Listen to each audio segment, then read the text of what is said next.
My talk today is about an investigation I conducted in 2021 into Iranian hacktivism, specifically the defacements conducted shortly after the assassination of Qasem Soleimani and potential links between the individuals indicted for conducting those defacements and the Iranian government. On the 3rd of January 2020, Qasem Soleimani was assassinated in a US drone strike. There was such strength of feeling over that assassination that Iran, shortly after his burial, launched airstrikes on US military bases in Iraq, which wounded over 100 soldiers. Also, shortly after the assassination, dozens of US-hosted websites were defaced.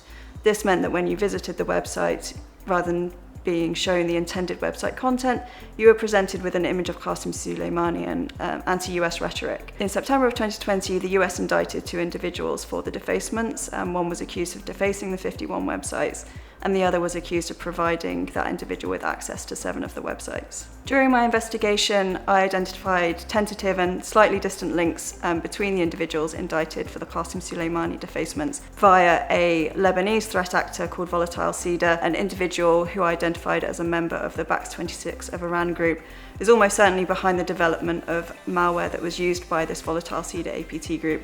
That APT group has links to Hezbollah and then from there onto the Iranian government and their Quds force. Geopolitics does seem to impact on the cyber threat landscape, particularly on hacktivist intent to target entities assessed as associated with the enemy.